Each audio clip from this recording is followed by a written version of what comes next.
Thank you, Madam President. I'd like to compliment our friends from Queens for their timing, because they realize that Queens is more important than the state budget. So we are pausing today in the middle of putting the finishing touches on our budget for the year to recognize the greatness of Queens and all the great leaders from our home borough that are up here today. You've heard from my colleagues, and you'll hear from more about the great things that we all know and love about Queens.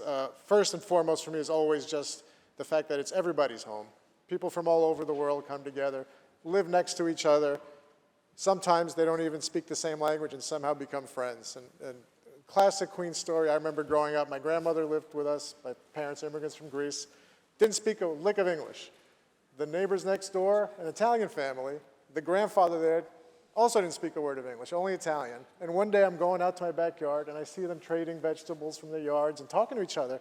I was like, how is this even possible? She was talking to him in Greek, he was responding in Italian, and somehow they were getting along and became great friends. And that is a classic Queens story that's repeated throughout the entire county. I mean, it's the only place I can think of where this son of Greek immigrants and his Peruvian immigrant wife can get our native culture's foods across the street from each other on Ditmars Boulevard. And not only are they, can they do that, but those are among the best restaurants serving that fare anywhere in the world.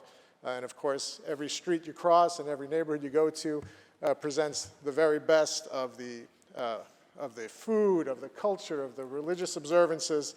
I've now, because our lines have changed, so I now have not only the neighborhoods I've historically represented in Astoria, Woodside, Sunnyside, and Ridgewood, but I've added Elmhurst and Maspeth to my repertoire, and just the amount of celebrations, the New Year's, the religious holidays that I've experienced in only the few short months I've represented those new neighborhoods is something that is unique to Queens.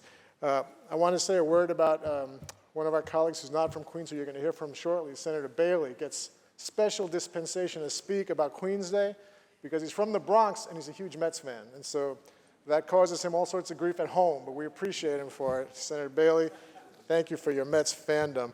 And in fact, I got to correct Senator Stavisky. I think the St. John's Red Storm will be happy to let Senator Bailey play ball in their gym. So we do have a basketball team at the college level anyway. So many celebrities, you've heard a number of them already. I would mention the incredible musical diversity that produced both Tony Bennett in Astoria and Nas at Queensbridge Houses. We've got it all over the map, and it is just such a privilege. There's no place I'd rather be from. I love it. I will always be there. And as a gift in the budget, we're giving you one free bus route in Queens in this state budget. Every borough's getting one, but we're definitely getting one for Queens. We look forward to giving our mass transit riders a few more options that way. So thank you all for making the trip up today. We'd love to have you here. If we missed the reception because we're here, you'll forgive us, but we'll try our best to make it over and say hello. Thank you and welcome. Thank you. Thank you, Senator Gianaris.